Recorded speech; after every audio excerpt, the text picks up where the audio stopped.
כי ראיתי את דרכי נעלמת ביער סבוך בין קירות חורשים ובתוך האדמה המדממת רגליי ננעצו היכו שורשים ולרגע יכולתי לשמוע עלי מלמדים שירתם ורציתי לעלות גבוה לפרוח איתם הכרתי טיפותיו של הגשם נקבות בתוכי יורדות מתחתיי והרוח קרה ונואשת הקפיאה אותי הכבידה עליי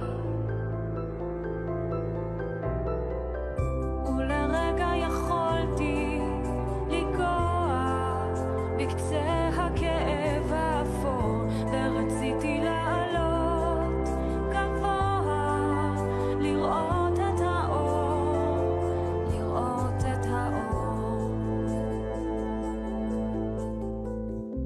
אומרים השמיים כחולים מעלינו מלאים באורות אולי יום אחד אוכל גם אני לראות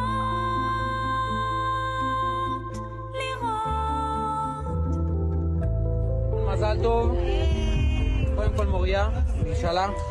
אל תגידי. ונפלתי לארץ בשקט עצמתי עיניי נשיפה למזל. והרגשתי איך אני מתפרקת מכל כאביי מכל בדידותי ולרגע יכולתי לברוח כנוצה על כנפה של ציפור והצלחתי